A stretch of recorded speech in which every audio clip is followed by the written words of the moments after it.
ಓಂ ನಮೋ ಭಗವತೆ ರಾಮಕೃಷ್ಣಾಯ. ಎಲ್ಲರಿಗೂ ಶುಭ ಸಂಜೆ, ನಮಸ್ತೆ. We have a distinguished guest amongst us today, Revered Swami Shuddhidanandaji Maharaj from Advaita Ashrama, Mayavathi and Kolkata. A few words about our Revered Maharaj. Revered Swamiji started his spiritual journey from Ramakrishna Math, Pune. Maharaj had Mantra Diksha from the 13th president of the Ramakrishna Math and Mission, Swami Vivekananda Maharaj. For more than 25 years, Maharaj has been in the Advaita Ashrama, one of the major publishing houses of the order. Maharaj has edited, written and published many works in English and Hindi.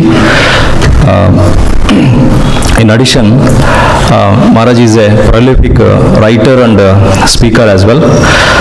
Since 2019, Revered Maharaj has been the Adhyaksha of Advaita Ashrama at Mayavathi and Kolkata. In this connection, you would be glad to know that Advaita Ashrama and Prabuddha Bharata, the monthly English monthly published by Advaita Ashrama, both were started at the instance and guidance of Swami Vivekananda himself during his own lifetime. As the Adhyaksha of the Advaita Ashrama, which is one of the major publishing houses of the Ramakrishna order, publishing in English, one of the other being the Chennai Math, so the two major English literature publishing houses. And also the ashrama publishes most of the works of Swami Vivekananda in English and Hindi. So being the Adhyaksha, Maharaj is closely working with the group of Swamis who are tasked with bringing out the revised and edited version of the complete works. Maharaj is closely working with this group. Last year, Swamiji, the Advaita Ashrama brought out the thoroughly revised and new edition of the letters of Swami Vivekananda in the 4 volumes, which has been very well received. At the Mayavathi campus of the Advaita Ashrama, Maharaj conducts week-long residential retreats for both men and women, about 15 batches a year. These retreats have become overwhelmingly popular and much sought after among the spiritual seekers. Besides, Maharaj is an acclaimed speaker and is invited all over India to deliver talks on a wide range of topics, like on subjects like Swamiji and Sri Ramakrishna, Hindu Shastras, culture, and particularly Maharaj is quite an inspirational speaker for the youth. Revered Maharaj has been invited by the Ramakrishna Math Halsuru to deliver a talk in the teachers workshop this week. Hearing this, our Revered Adhyaksha Maharaj invited Swamiji to visit Mysore also and also deliver a talk here. Maharaj has kindly adjusted his Bangalore program and has come to Mysore, and thanks to Maharaj. Revered Maharaj, we are all eager to hear your inspiring and edifying words. Pranams Maharaj. Thanks.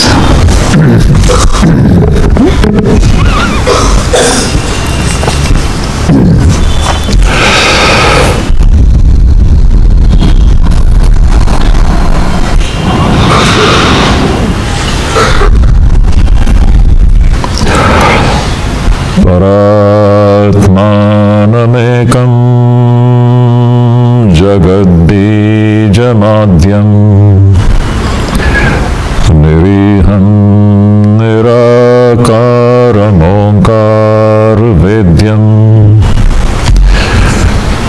yato jayate palyate yena vishvam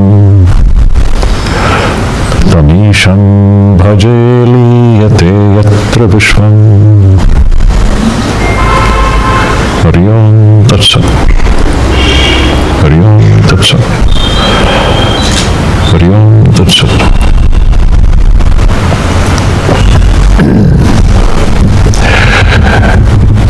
At the very outset, my very reverential pranams to Revered Swami Shuddhidanandaji Maharaj, and my pranams to all of the sadhus, Matajis sitting here. And my pranams to all of you. God in so many forms, Brahman in so many forms. Because what I am going to talk about, that is the essential idea of Hinduism. First of all, I have to thank profusely revered Swami Shuddhidanandaji Maharaj for his very affectionate invitation to me to come here and talk upon this very extremely timely subject, the subject of regeneration of Hinduism. Now, this is a very vast subject, truly speaking, and in a short time of around 1 hour, how much we can do justice to it, this will be always a question. But let's try. I'm just going to keep before all of you a series of points and ideas. And whatever I'm going to talk about, let me, right in the beginning, present this disclaimer. All these are my views, and I take the responsibility about what I am talking. What I am going to talk, it is my conviction. Anyone is free to disagree with my points. But what I have understood by reading the Shastras, and especially our hero Swami Vivekananda, it is from that standpoint I am going to present whatever views that I have on this important subject of regeneration of Hinduism. Today morning when I came from Kolkata to Bengaluru in the flight, when I was looking down from the window, seeing the beautiful terrain of this great land called Bharatavarsha. Now see, we have to have some emotional connect with this soil. Let me first convey this idea very stressfully. You see, this is very important. When I was looking at the terrain, the beautiful, it's not that all the details were visible, but we can see the plains and the mountains, the plains and the mountains, the flowing rivers. It was visible from the window of the plane. And I was just wondering, you see, this body is made up of that very soil which I was seeing from the flight. Here, everyone's body is made up of that very soil which we refer to as this great Punya Bhumi Bharat. Swami Vivekananda would become literally emotional. His eyes would turn red with tears whenever he spoke about this great Punya Bhumi Bharat. That is the kind of a connect which we also need to cultivate. This connection somewhere, I don't know whether it's really, can we impose it on somebody? I don't know, perhaps, but if you ask me, it is very naturally there in us. Maybe it is the result of the kind of upbringing we had in our homes. That may be one reason. Or some kind of a patriotic feeling which is running in our nerves. It is very much needed today, in today's scenario. A nationalistic spirit, a tremendous love for this land. It is a need of the hour. And when you talk about India, Bharatvarsha, this great Punya Bhumi, you cannot talk about it without talking about its soul. The soul of this great Punya Bhumi is Hindu Dharma. Hindu Dharma is a very recent term. Actually, it refers to the Vaidika Dharma. The very soul of this land is the great system of thought which is known as the Vedic system of thought. So, when I was looking into the wonderful terrain from the plane, I was just visualizing this land Just imagine the oldest civilization in the world, the oldest culture existing in the world. Many cultures and civilizations have come and disappeared in the timeline of history. But this is a living civilization whose beginning cannot be pinpointed. Nobody exactly knows when this civilization started. And you see, all that the present day human society is trying to approximate in the form of excellence, this civilization had already attained those things in the most, what should I say, in the hoary past. This civilization had attained to the heights of civilizational glory. Now, this is not just poetry, I'm not just emotionally blabbering something. It is recorded. When the Western countries were not even born at that time, this great Bharatavarsha and our ancestors, this great Arya Bhumi, Aryavarta, we are all Aryaputras. Our great ancestors, they had touched the zenith of glory in all areas. That zenith which today we are trying to touch. Swami Vivekananda says in many places, that's why it's very important to see. I'm just going to throw some scattered ideas before all of you. You have to organize it.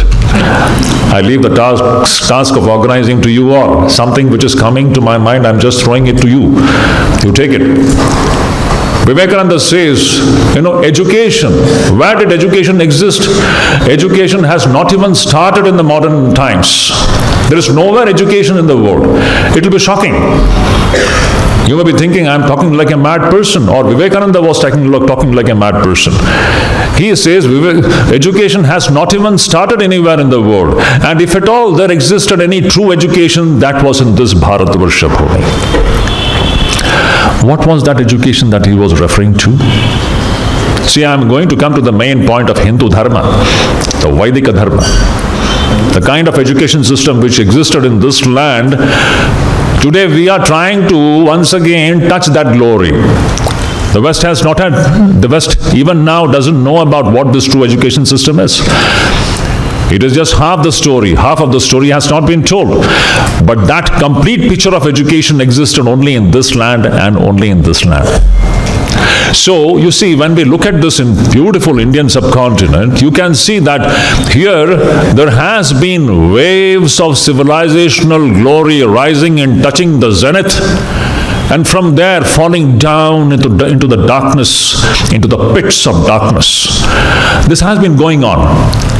If you just look into the history of so-called the Indian subcontinent, here you will find waves of cultural and civilizational glory touching the skies of glory, and from there again falling into the pits of darkness. Again the wave rises to touch the sky.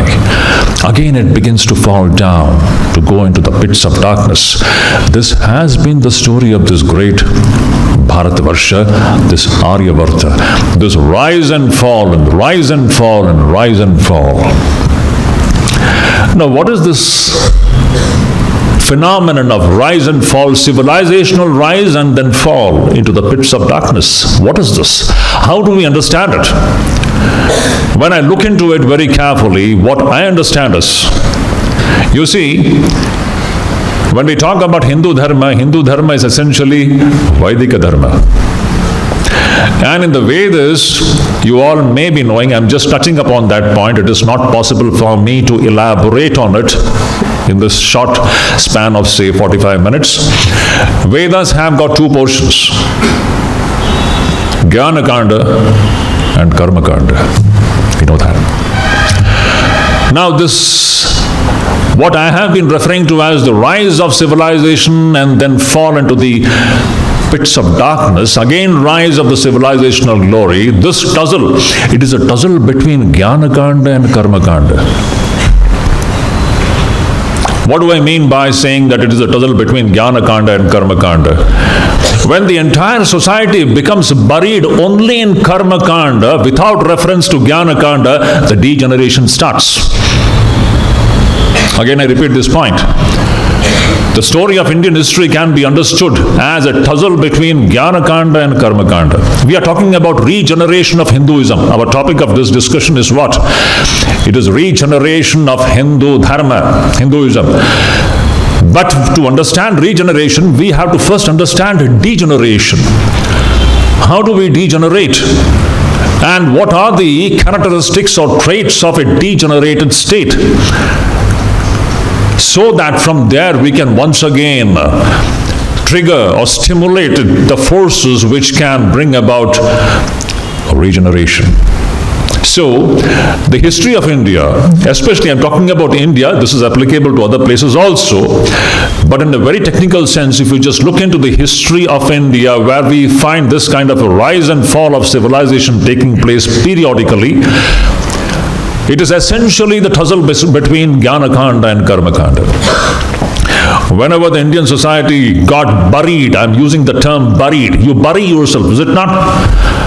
When all the energies of the human beings get buried into only Karmakanda with no reference to Jnanakanda, the degeneration begins. Karmakanda with no reference to Jnanakanda is pure materialism, selfishness. Human energy completely invested only in one's own selfish, petty endeavors and strivings, which then takes all kinds of obnoxious forms in the form of fragmentation of society, formation of different groups, and each group claiming superiority over the other groups, which finally, today, whenever anybody, Hinduism is the most attacked religion in the world. And the one ground on which everybody is so easily attacking Hinduism is this caste. And this caste is totally a social phenomenon. Let me tell you one thing. This caste has got nothing to do with the true Hindu dharma, Vaidika dharma. Every Hindu should know this point. This caste, this term caste, it is an invention of the European academics. In our true Vaidika dharma, the term is Varnashrama dharma. I can't go into the details of this point. What do we mean by Varna and how it got degenerated into this very ugly idea called caste. Anyhow, but we can't deny one point. In the last 1,000 years, if we just look into the Indian history and Indian society, nobody can deny that our society was completely fragmented into small groups based upon, certain traits by birth, Jati Vyavastha, and it degenerated to such an extent that the entire society had literally taken the most ugliest form. But this has got nothing to do with the original Vaidika dharma and Hindu dharma. There is no place for this kind of a caste system or Jati Vyavastha in the Vedas or in the Hindu dharma. It is not there. Nowhere it is there. So, from where was this caste system actually born? Caste system is totally a creation of certain corrupt minds. Corrupt minds totally buried in Karmakanda who want only their privileges to be preserved, who want all selfish things, their selfish interests to be served. And that is how this whole system of formation of small groups and one group claiming superiority of the others, these are all the concoctions and creations of certain corrupt human beings, which has got no reference in our Shastras. Absolutely no. Every Hindu should know that the true Hindu dharma, in that there is no place for this kind of Jati Vyavastha or caste system. So what I want to say is that, you see, whenever we talk about the degeneration is essentially the phenomenon where the entire society gets buried into pure Karmakanda with no reference to Jnanakanda itself. Now, what is this Jnanakanda and what is this Karmakanda? As I said, Karmakanda essentially is pure materialism, where this world is everything, and then I, the individual, the jiva is everything, then whatever I do, it is for all my sensory gratification. I want the best things, sensory things for myself to enjoy. I want heaven, I want this loka, that loka, and for that I do all kinds of things. I then worship different so-called deities, this deity, that deity. Based upon these deities, we begin to form small groups. The entire society then becomes fragmented and compartmentalized into small groups, and every group claims superiority over the other group. They keep on fighting with each other. This is what is the phase of degeneration which we have seen in the last 1,000 years, which has got nothing to do with the true face of Hindu Dharma. When Jnanakanda disappears, when Jnanakanda goes into oblivion, the degeneration starts. Now, what is this Jnanakanda? Jnanakanda is the true religion. The true religion starts when we rise above the Karma Kanda and enters into the domain of Jnanam. Vedas is what? Vedam, it's knowledge, it's Jnanam. The true religion is what? It's all Jnanakandam. Interestingly, you will see that at every juncture, whenever, as I said, India has seen waves of civilizational glory touching the zenith, and from there the wave again diving deep into the pits of darkness. It is happening. And every time the wave falls into the pit of darkness, one great personality comes. And what does this great personality do? He brings back Jnanakanda into the lives of the common man. How is this society regenerated? By once again breathing fresh life into the dead bones of religion, by once again awakening the Jnanakanda spirit, the Jnanakanda drishti. All the great avatars did the same thing. The strategy is same. Krishna, what did he do? When the entire, if you just look into the scenario of pre-Krishna time, the entire society completely buried in Karmakanda with no reference to Jnanakanda. Krishna comes, brings back from the ocean of the Vedas, he churns that ocean and brings back the Jnanakanda and presents to the entire world. And what does Jnanakanda talk about? Atman, only one thing. Again, see, now we are going to touch upon very sensitive things. What is God? There is no other God apart from the Atman and Brahman.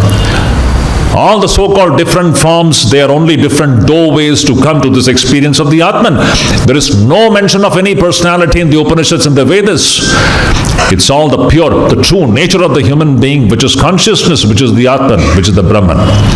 And all the great teachers, they came once again to present this real religion to the common masses. Krishna came as a great reviver of the Jnanakanda. What did he teach in the Bhagavad Gita? Only Atman.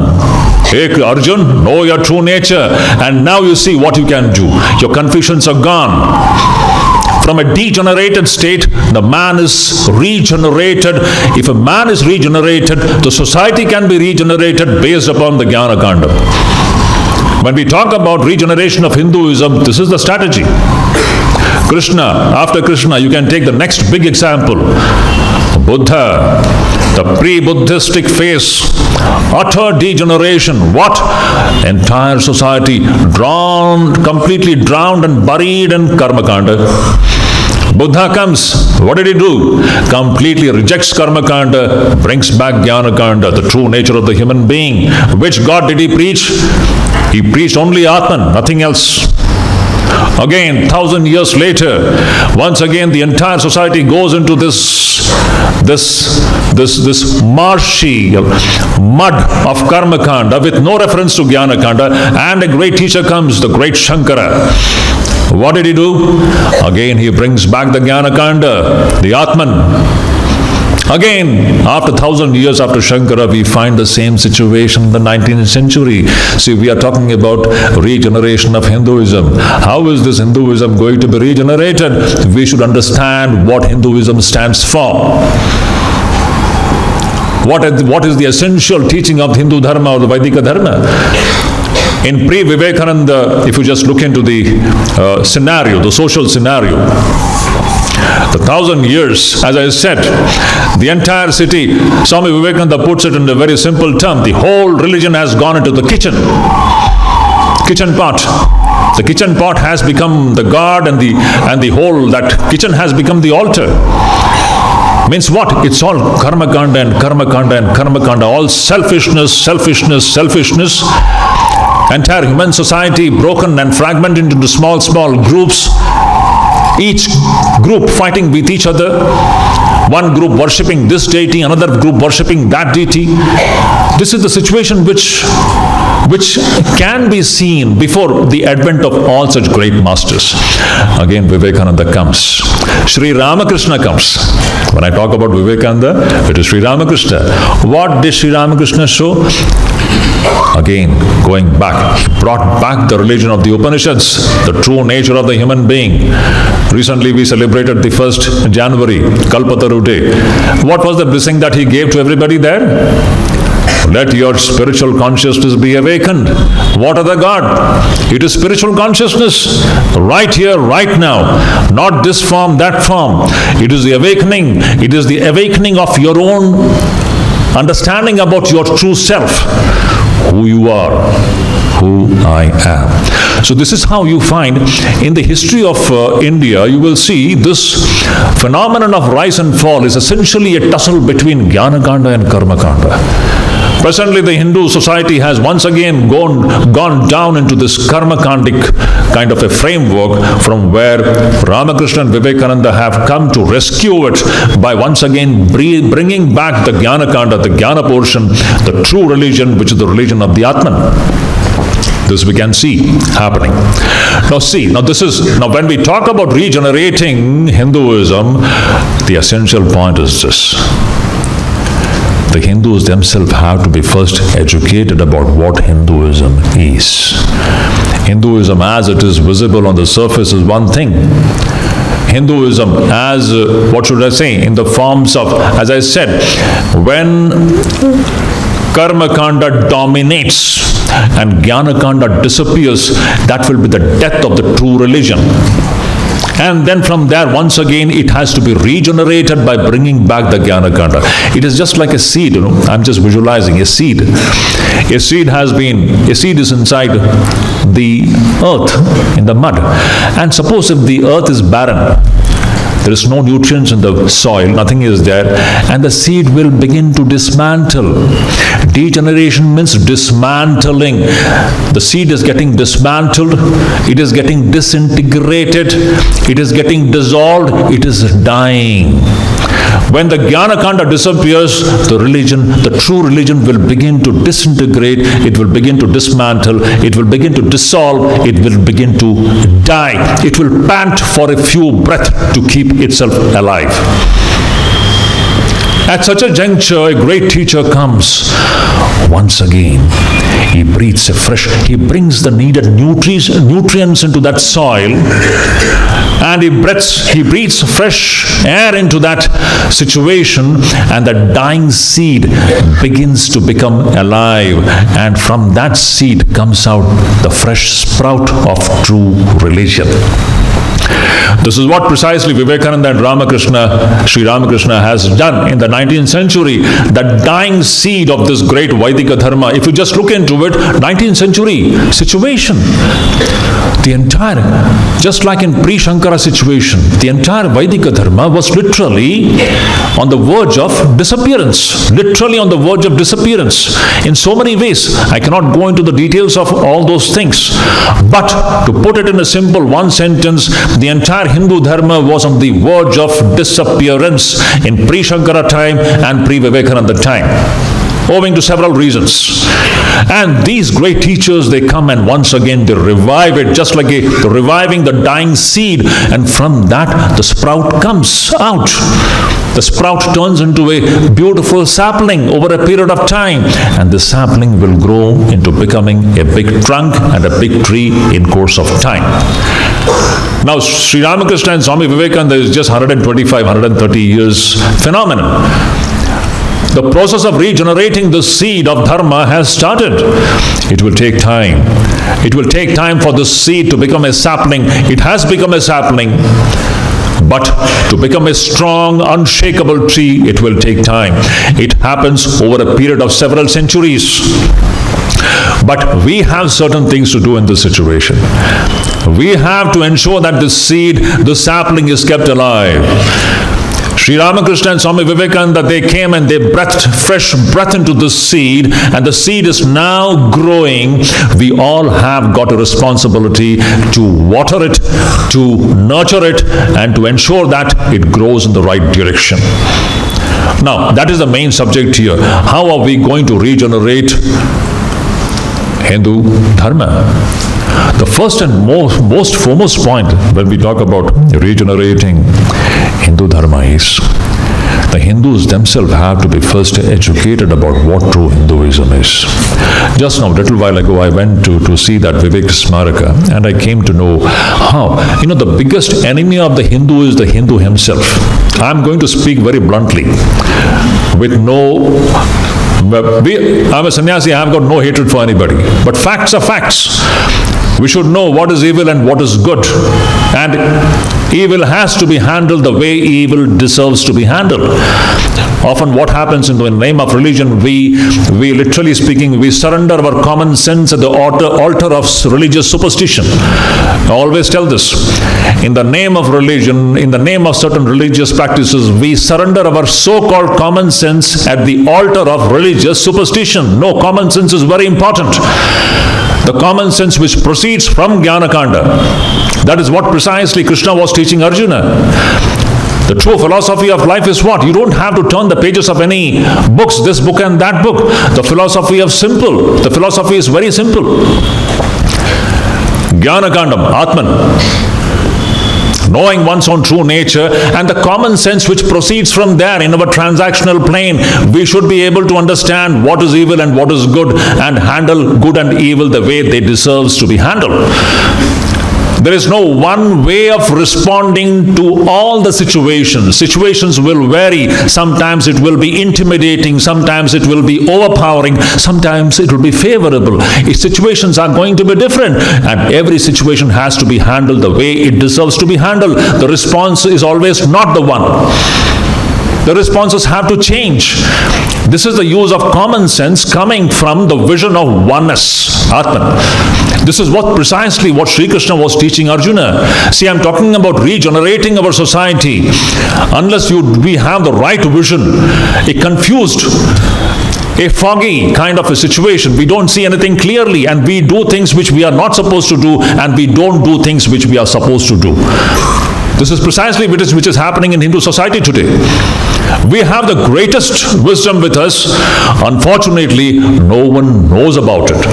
So as I said, the first biggest challenge for all the Hindus in this country will be, not only in this country, wherever a Hindu is staying. See, I'm telling certain things may sound to be a bit fanatic and dogmatic.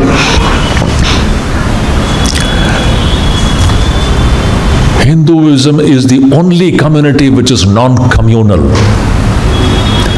Definitely Hinduism is the greatest system existing in the world. I'm not just emotionally talking about it. I'm not fanatically talking about it. There is justifiable reason to make such a claim that Hinduism is the only true religion. Swami Vivekananda speaks about Hinduism as the only true religion. Why Hinduism is the only true religion? This is the only religion which has not cut the throats of other people in the history of humanity. All of the faiths, their history is written in blood, violence, massacre, decimation of civilizations, cultures all over the world. How can those systems be absolutely true? It's a big question. I'm going to throw certain ideas to you. Every idea can be thought about. How can those religions be absolutely true, becoming the cause of this kind of a widespread bloodshed and massacre, which is going on even today. Even today it is going on, we know. I don't want to take the names. The moment I take the names, I'll be crucified. I know that. This is the problem. But I'm ready to be crucified because I love my land, I love my dharma, I love humanity. What am I saying? It is meant for the betterment and the well-being of the entire human race. Why conflicts? Why violence? Why hatred? The only system which never spoke about hatred is this Hindu Dharma. All of the faiths, sometimes, evil can masquerade as a religion. I'm repeating the sentence. Sometimes evil can camouflage in the form of good. How do you distinguish between what is evil and what is good? Shankaracharya in his works beautifully he says, when we have an incomplete picture of reality, mark my words, this is Shankara Bhashya. When you have an incomplete picture of reality, that incomplete picture of reality will be affected or will be having the defect of raga and dvesha. It's a very profound statement. He's saying that any system which doesn't have the complete picture of reality, the partial picture of reality, the different faith systems which is existing in the world, they are all having partial picture of reality. Yesterday, one young girl came to my office in Calcutta. She's a Muslim. She's a Muslim and she's a staunch Vedantin in her practice. And she's telling me, Swamiji, no monotheistic system can ever be universal. She is telling how true it is. Monotheism can never embrace everyone in one embrace. It is not possible. Monotheism means what? One God in a certain form existing somewhere outside this world, and you worship, you go there after death, and all these things are just belief systems which cannot be verified. And if you have one idea of your idea of God, then it is a fight between your idea of God and my idea of God. Now, Hindu Dharma is not monotheism. It is Advaita. Again, I'm talking about, it's a Jnana Kandam. It is this Jnana Kandam alone which is going to save the humanity. It is going to save the Hindu society. It is going to save India. It is going to save the humanity. This is the only system. I have to find it. It may sound fanatic, I can't help it. Because history has proved this Hindu society is the only society which has never cut the throat of other people, whereas all other faiths, we know their history. Why? Definitely it has to be defective. It cannot be correct. Even today it is going on. In the name of so-called these faiths, it's going on. Whereas this is the only system where we have never gone into the neighbor's house and slit their throats. We have done it. We cannot even think. We don't have any enemy. Now, we don't have an enemy doesn't mean that we are going to be foolish also. This is another point. There are so many things which are coming to my mind, Sometimes I feel, today Hindus have to be a little bit fanatic. Hindus need a little bit of healthy fanaticism. It is good. Why I am saying, you see, you cannot attain to the state of sattva directly from tamas. A society which is completely drowned in tamasic vritti, suddenly it is talking about sattva guna. How is it going to be sattvic without going through some rajasic spirit? Today we are talking about, people who do not have any individuality, they talk about universalism. Can you become universal without first being an individual, a strong individual? It is only a strong individual who can have ideas of universalism, who can dare stand and embrace the entire world as my family. No matter which faith you profess, I embrace you. It comes from a very strong individuality. Today Hindus need that kind of an individuality, a good healthy pride. A little bit of fanaticism is good for the Hindu society. Otherwise we become like a flesh with no bones. A boneless flesh. You just imagine a flesh which has got no bone. How is this flesh going to stand? For the flesh to stand together, it needs a bone. We need the spine. We need the spinal column. A little bit of pride, a little bit of fanaticism will do good to the Hindu society today. Otherwise, another big disease is, secularism. As I said, we Hindus are the biggest. We Hindus means especially the English-educated Hindus. Let me be very blunt about it.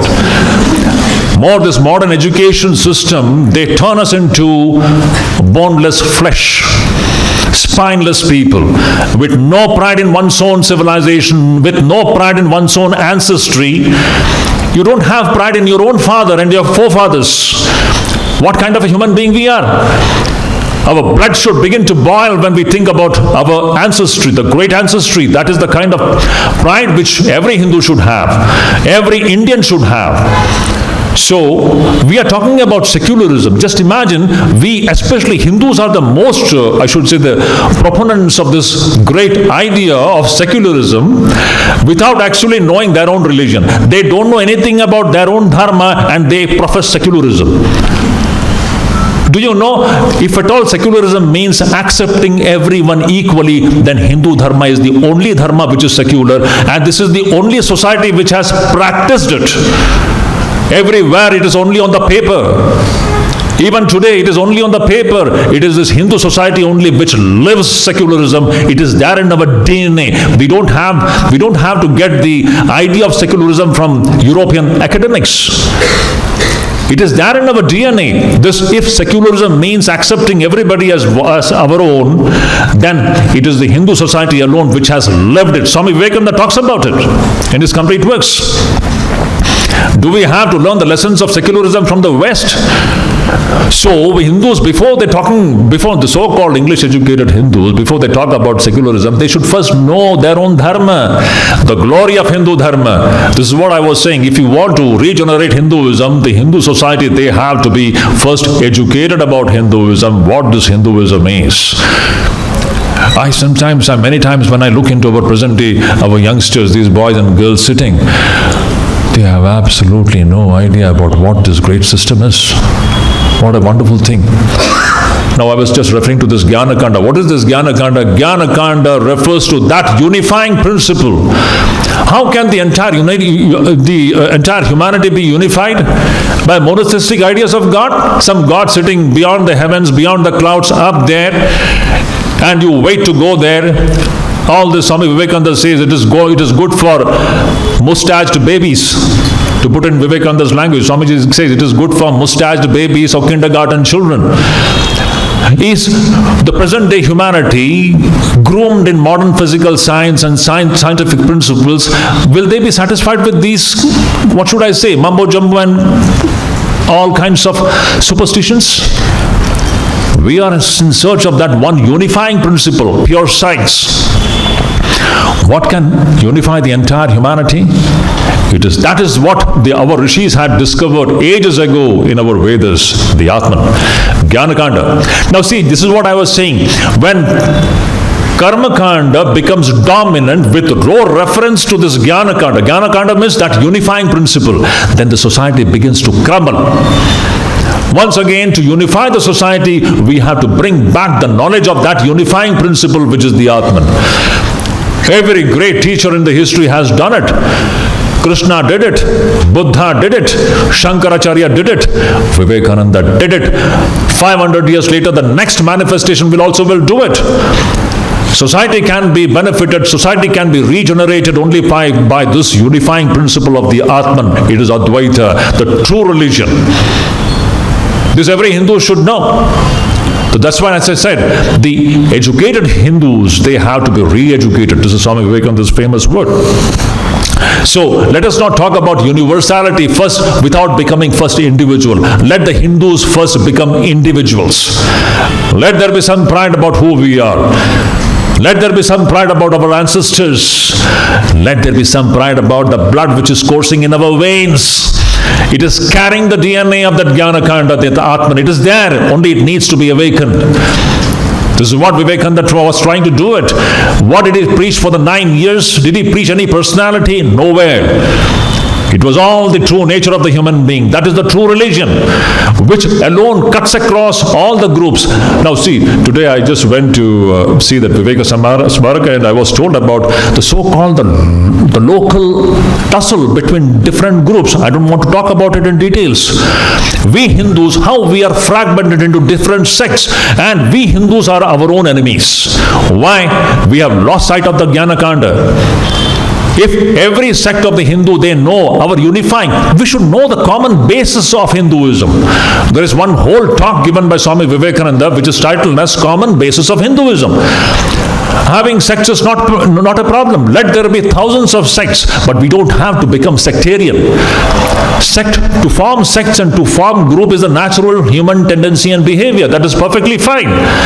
But let it not be at the cost of that unifying principle.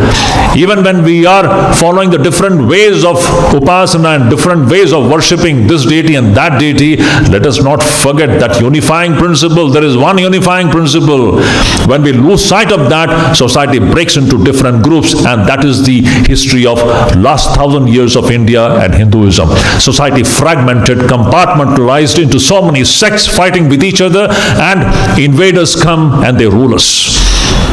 Even today, it is the Hindu who is the enemy of the Hindu, because you just see so many institutions. No institution doesn't, every institution, it wants to live in its own cozy comfort zone. It doesn't want to shake hands with the next institution. We are all one. It is Vedas, it is Vaidika Dharma, no matter to which group you belong to. You can be a Shaiva, you can be a Shakta, you can be a Ganapatya, you can be anything. Doesn't matter. We are all one. Now, it is not only limited to Hindu Dharma. This vision spreads across the entire humanity. You can profess any faith you want. We are all one people. This is the vision of the Vedas. Unless we bring back this vision, which can unify the entire humanity. That is why I'm saying Hinduism alone can't do it. No monotheistic religion can do it. Let us be proud about this fact. Let us be little fanatic about this fact. No monotheistic religion can unify the entire world. It cannot. That is why Vivekananda said, the only religion which can become a universal religion of the future humanity is this and this alone, the Vedic system of thought. Vasudhaiva Kutumbakam. What a beautiful idea. Vasudha eva Kutumbakam. This entire human race is one family. On what basis? Can monotheism tell this? Anyone who don't believe or subscribe to their views, they are not wanted on this planet. Violence, bloodshed comes from all these narrow, exclusive, monotheistic, fanatic, dogmatic ideas. Hinduism doesn't have any of these traits. That is why Hinduism is the greatest. It is this Vaidika Dharma alone which can unify the entire humanity. And now that is the connection between Hindu Dharma, regeneration of Hindu Dharma, and regeneration of India. And when Hinduism and India gets regenerated, the entire world is going to be benefited. It is this Vaidika Dharma which alone can speak the language of peace and love. We have never hurt anybody in our history. Even today we are not doing it. So as I said, we should stop talking about secularism without first knowing our own dharma. Let us first know our own dharma, then you will stop talking about secularism. We don't have to get the lessons of secularism from other systems. We are born with that idea. I always feel, we don't feel anyone to be a stranger. No one. It's so natural. Every Hindu baby, it drinks this spirit from the mother's milk. Even our parents have not told us. It is there, we breathe it. We never feel that anyone is an enemy. But there are other groups. For them, they are tutored.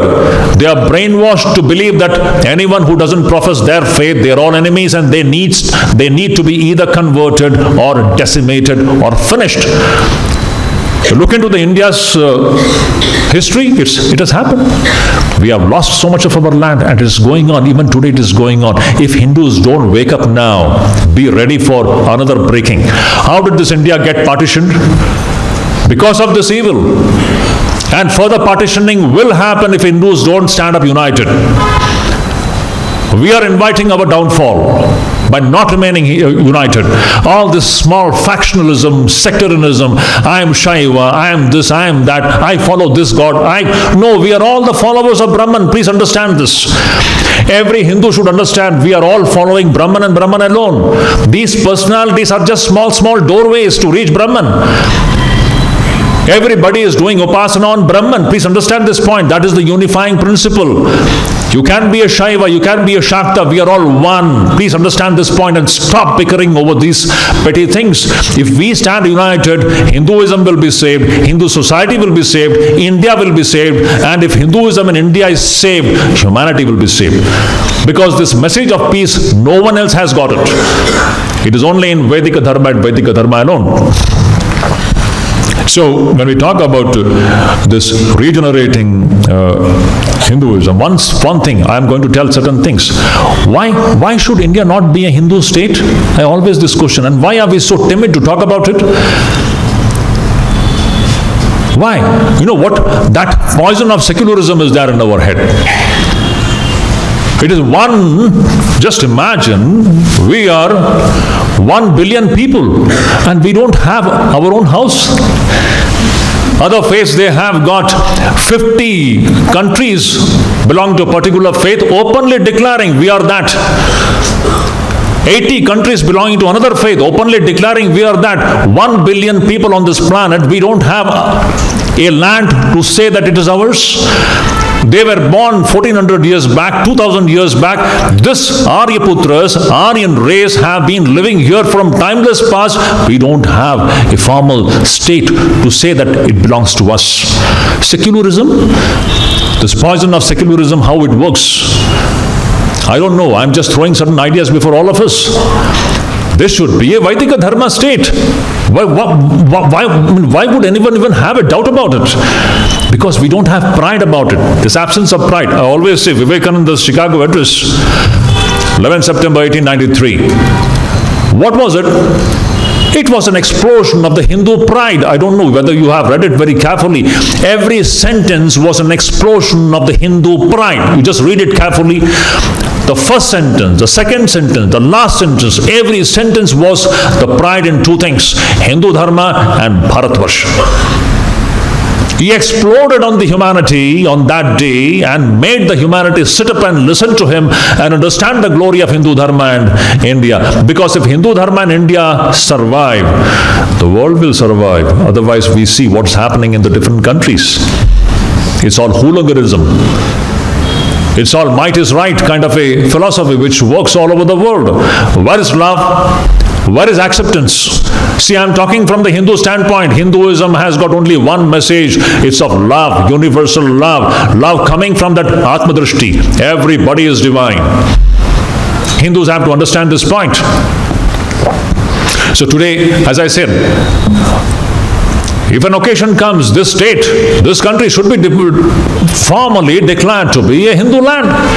And Hinduism should be taught in our schools and colleges. I always keep on telling, many times we had so much of discussion with Revered Muktidanandaji Maharaj. Hours of discussion we used to have in Advaita Ashrama.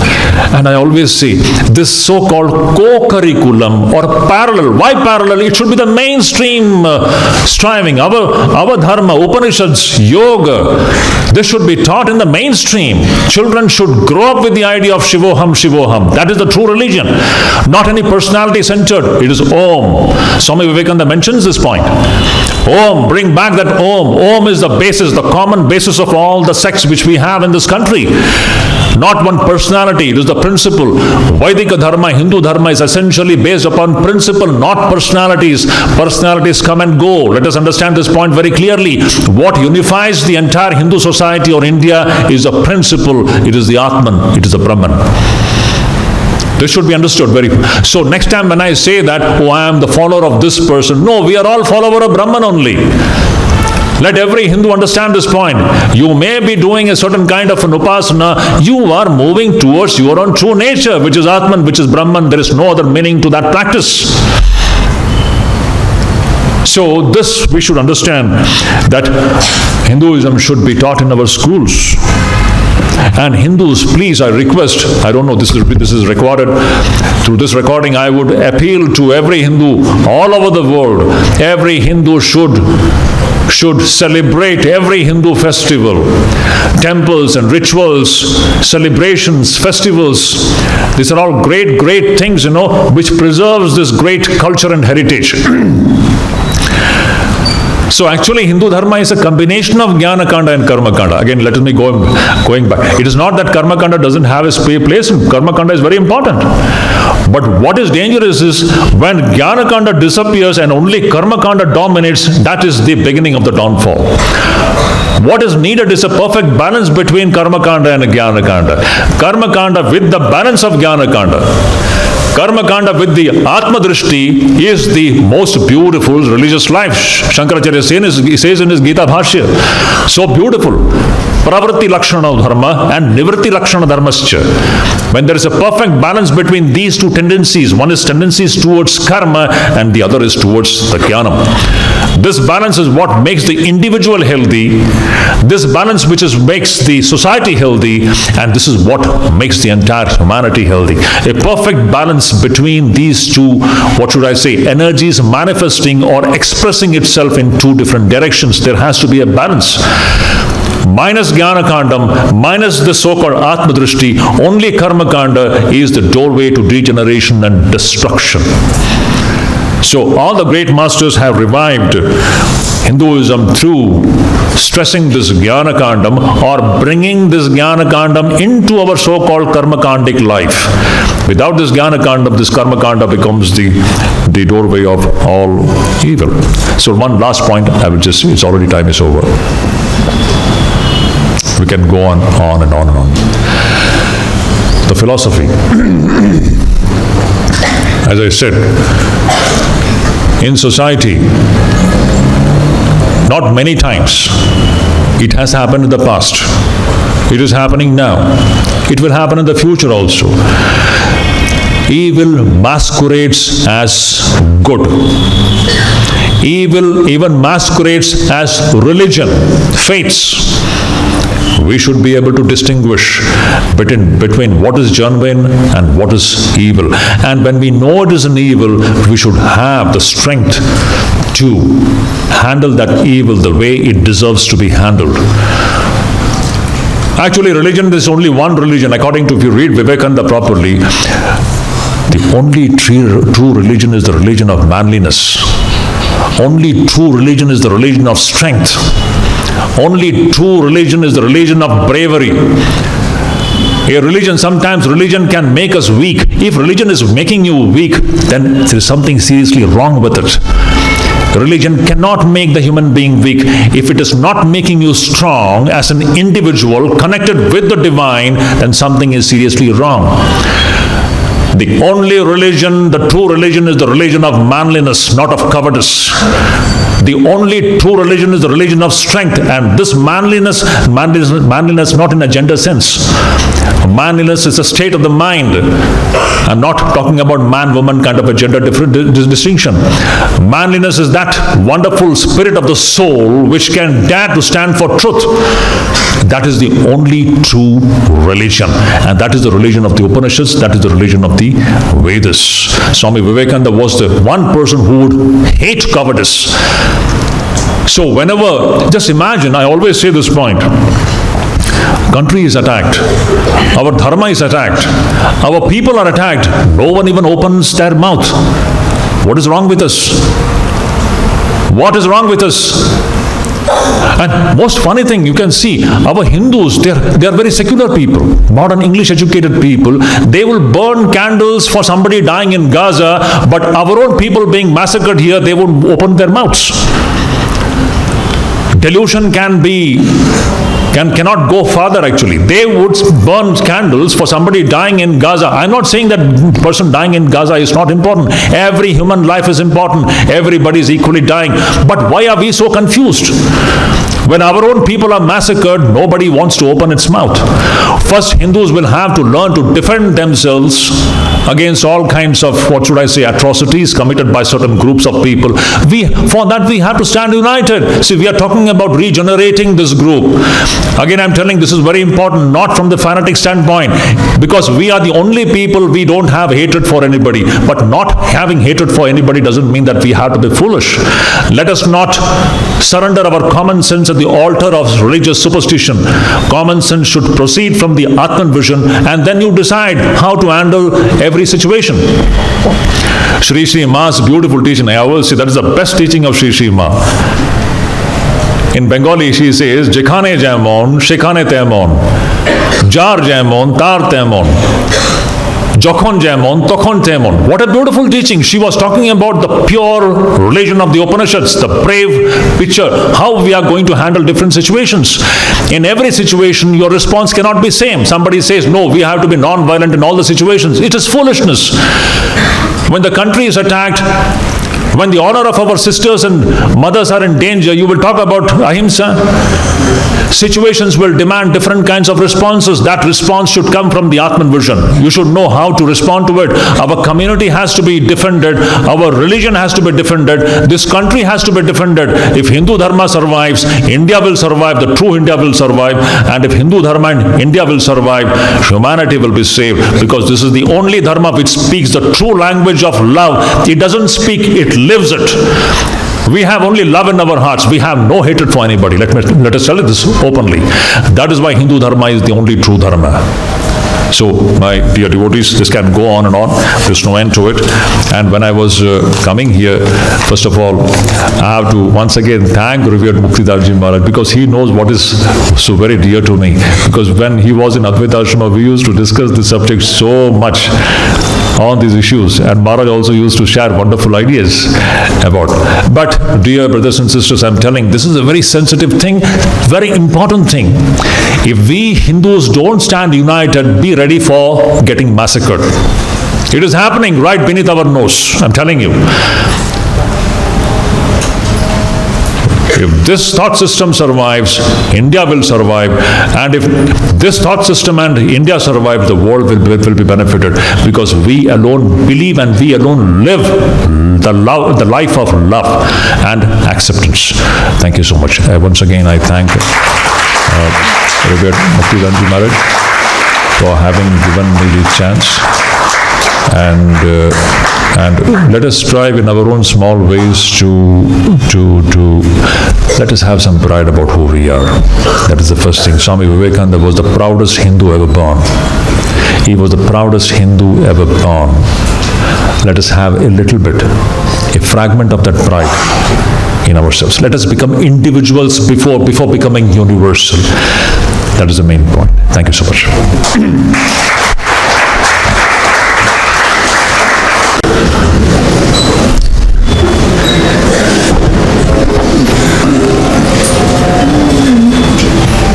Our very dear Shuddhidanandaji's monastic brothers and dear devotees,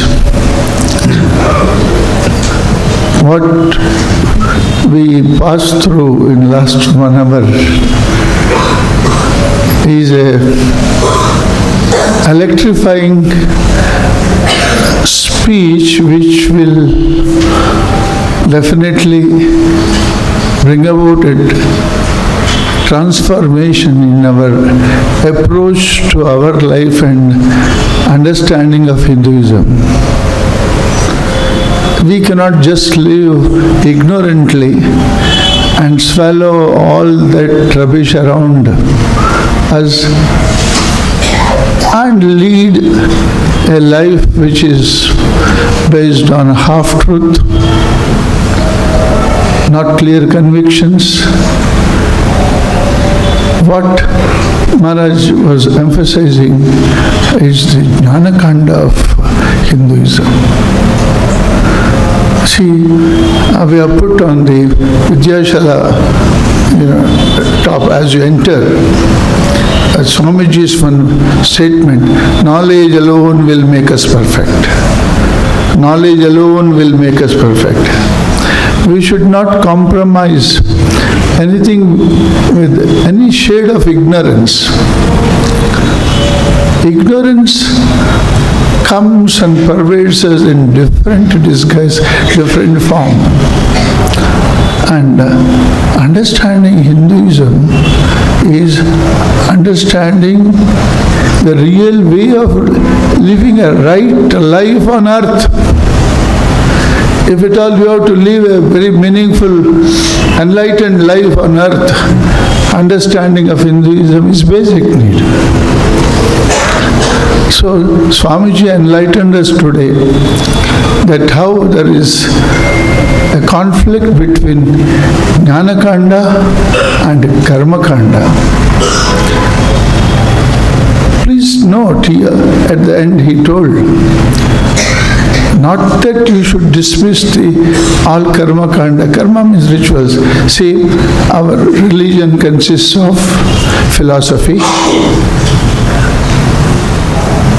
mythology,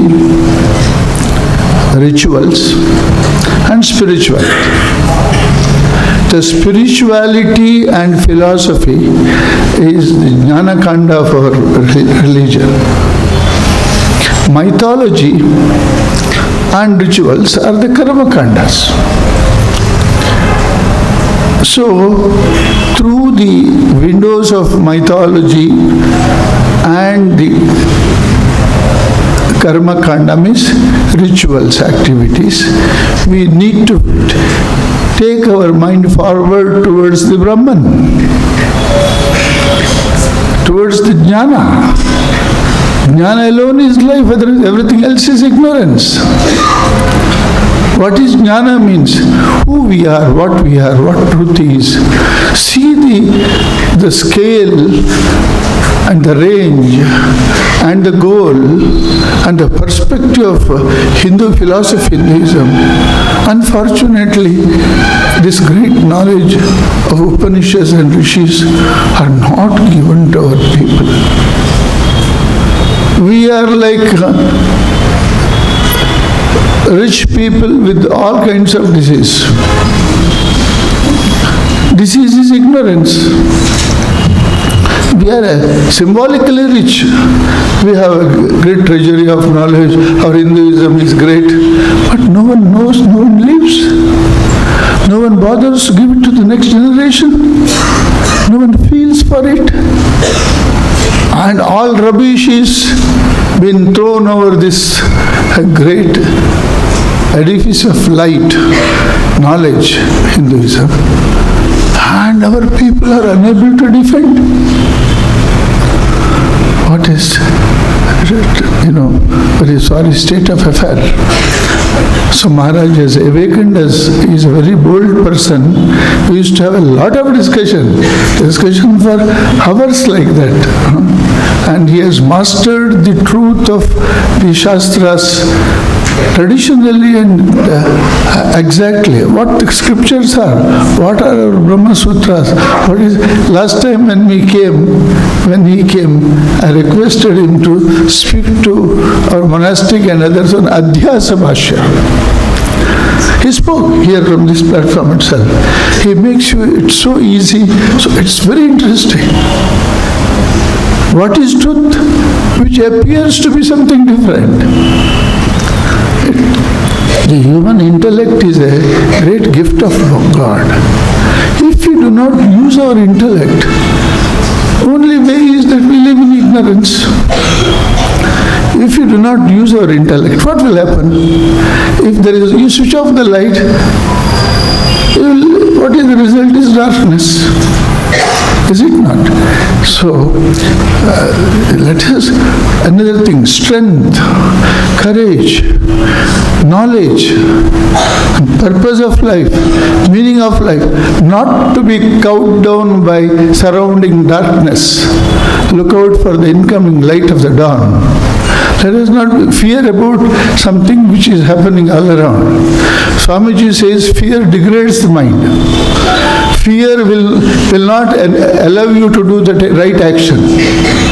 That is why even Gita, first Daivi quality, which Swamiji also upheld as Abhi, Upanishadic strength, Abhi. So in the Daivi quality, Daivi Sampat, Abhayam Sattva Sochu, Abhayam. I was surprised when Narayan Murthy came to our college, and he said great qualities which that recorded speech is still there. What we have for 21st century or to lead an enlightened life. He said first is fearlessness. What? Then I discussed with him about this. What made you to do fearlessness? Swamiji, fearlessness alone opens the door of intellect and right action. Fearless alone will open the door of intelligence and right action. Otherwise you are clouded. That's what he said. So, if you are fearless, you will be able to accept the great ideas. This now talk about this is very, very, what you call a very confused word or a very less known dark word. Dark word in Indian democracy is secularism. This is Maya. It is like in Advaita, it's called Maya, something. In Advaita, place of Maya. Sureshanji has written, place of Maya in Advaita, a small booklet. Sureshanji has written.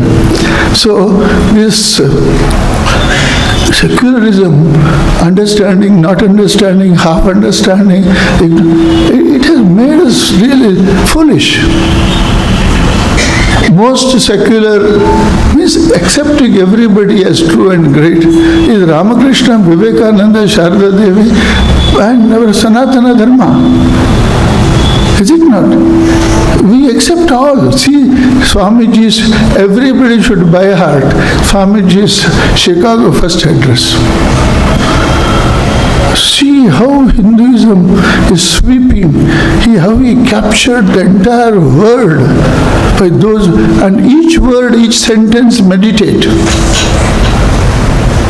Each sentence and each word of the parliament of the first address Swamiji was an unknown monk going to that world, and it was all meant for that somehow people should understand that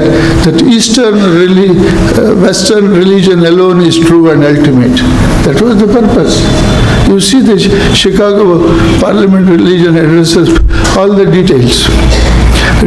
So, we all should, instead of wasting time on useless gossip and all meaningless entertainment and all that, we should first think. Thinking does not require, we must learn to think. Thinking is a great hobby. Think about every truth of the situation or the society. Another thing, connect your mind with some abode of knowledge. It may be a book, it may be a satsang like this. You can also learn from contacting knowledgeable people. That should be debate. Every day evening somebody going, not satsang or monotonous like, you should connect. We used to have a debate with people. So thinking is very important. If the thinking goes down, ignorance dominates and fear and all kinds of confusion. So God has given us such a strength called intellect. Strength called intellect. Intellect is real strength. So thank you Swamiji for alerting all of us and giving a very what is called as very strong conviction-based call for all of us, how we should really the great Sanatana eternal culture called Hinduism. Hinduism is not a word or a cult. Hinduism is a way of, it is open-ended. Do you know? Only open-ended thing, one is science. Dalton said atom is indivisible. Then Rutherford, others came and said atom broke. Only some people felt that those who are narrow-minded, they did not accept it later on. So also gravitation. So the earth is flat, earth is round. So we should have an open-ended approach to search for truth, society, everything. Then only Hinduism is open-ended. It is prepared to take new ideas. Science is open-ended. Only science and Hinduism is open-ended, which can take the humanity forward. With this, I profusely thank Swami Shuddhidanandaji for accepting our invitation, given at a very short notice, very short notice. That when I came to know that he is coming to Alsur, in between I could not talk to him last 2-3 days, but he accepted, we sent this message. We are so very happy. We had a very, hearty and deeply intellectual interaction we used to enjoy. talking about knowledge. We should talk about higher knowledge, not gossip. So we had an interesting time. Today, two monks also, he is going to talk on Mandukya Upanishad in the night. Instead of just gossip, we thought that we'll take a scripture and we'll discuss. That will lift our mind. So thank you, Swamiji. Thank you very much. Our very, very affectionate and loving thanks to you. Thank you.